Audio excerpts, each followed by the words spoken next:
Halloween's right around the corner, and that strings in nicely with the fall season, watching scary movies, going to the apple orchard, and so many more fun activities. So in appreciation of that, I'm going to review probably the worst horror movie me and my girlfriend has ever watched. So this movie is called American Poltergeist, and might I say, the quality, the audio, the camera movements, the plot is all just fucking messed up. It's the most abysmal thing I've ever seen. I could go into a Walmart bathroom and get a better scare out of anything in this movie. The movie came out on May 29th, 2015, directed by Mike Rutkowski, I guess. Another dude named Mike directed the last movie I reacted to. I think we have to abolish all Michaels on this planet.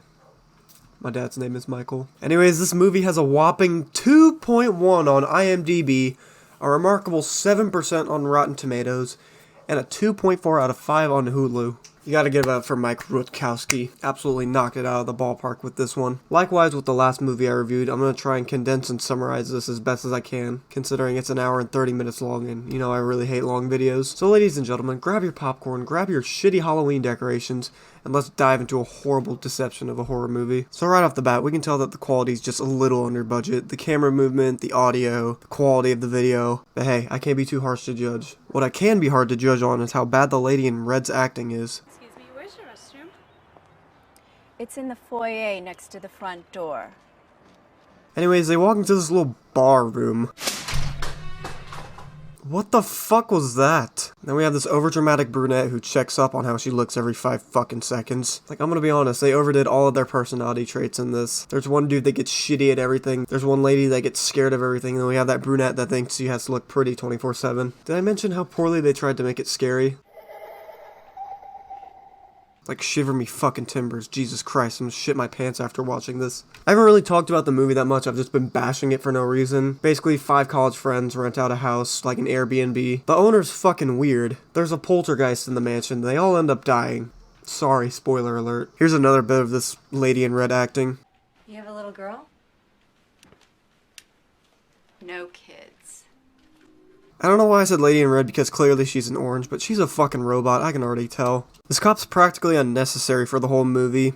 You know, he just talks creepily to this one brunette. I feel like they just tried to throw in a character to spice it up. I mean, honestly, it looks like he got his uniform from fucking Party City.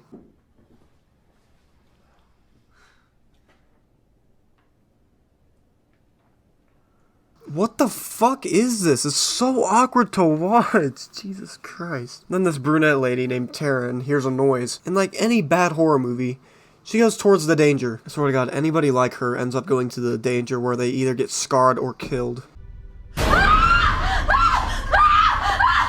Oh fuck! Oh no! What did you expect? To be a fucking puppy down there? Holy shit, you're stupid. And then there's this scene.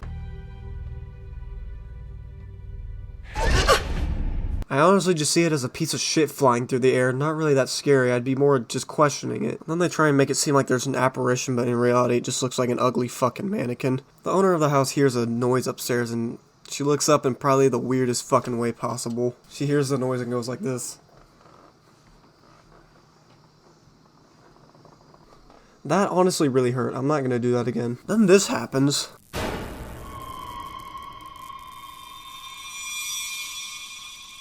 When you have to zoom in for a fucking jump scare, that's how you know you're fucking up on your movie. Alright, then another unnecessary clip where the owner of the house is just spazzing out in the bathtub with that ugly apparition in her bathroom. Like, what does that entail? Obviously, when you have a horror movie, you have something that entails something else, but it's really just a bunch of weird shit that's going on. I just feel like when they try and make it scary, they make it unintentionally funny on how bad it is. Yeah, this dude's name is Michael, and he's practically downplaying everything that's going on in the movie.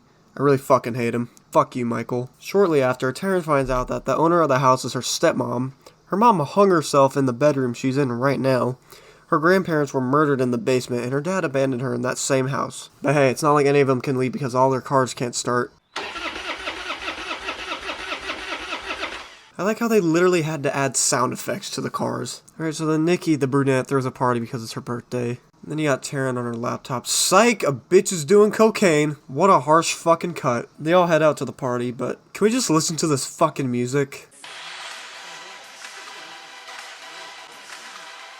I've heard better music on Sims. Yarby Denzel table dupes, eBay Duka Mimi shoops. And then Nikki starts acting up. And then a twisted turn of events come through, and then the owner of the house in this mannequin kills everybody, I guess. What do you want?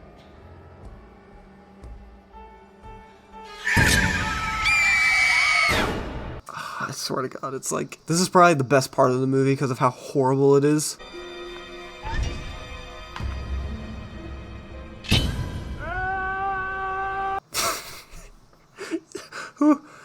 Who the fuck screams like that? Anyways, after all the other people get killed, it's 5 of them left, and all the doors are locked on the inside apparently. And might I say, we're this far in the movie where everybody's fucking died, and Michael's still downplaying shit like go to sleep, nothing's happening. Out of anything in this movie, the one thing I hoped for is Michael to fucking die. And then they grab the owner of the house and drag her down to the basement to perform an exorcism to stop this paranormal shit. And then Michael goes upstairs and guess what?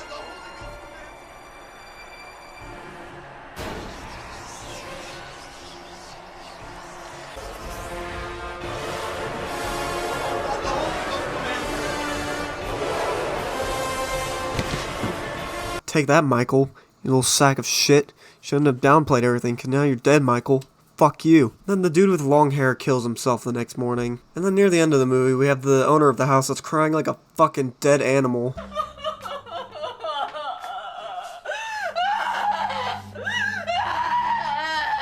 And then this happens to Taryn. I'm home now. What a happy fucking ending. So the main things I've learned from this movie is don't get an Airbnb to a shady mansion, don't stay and expect things to go nicely, and don't downplay shit like Michael did or you might end up dead by a fucking poltergeist. If you couldn't already tell, this is a result of a very low budget movie with shitty script writers, and honestly I think it's a gem. I actually think it's better than good horror movies because of how shit it is, and it'll kind of like intrigue your audience to watch it more because of how horrible it is. Quality, audio, storyline, and acting are the main things that you need in a movie, and they all just got fucking slandered. And that's why I give Mike fuck you a round of applause for the shittiest horror movie. But aside from that, I think I'm done with this video right now. I need to take a break from watching dog shit movies. Anyways, I'm gonna go put a white sheet over my body and pretend I'm a ghost.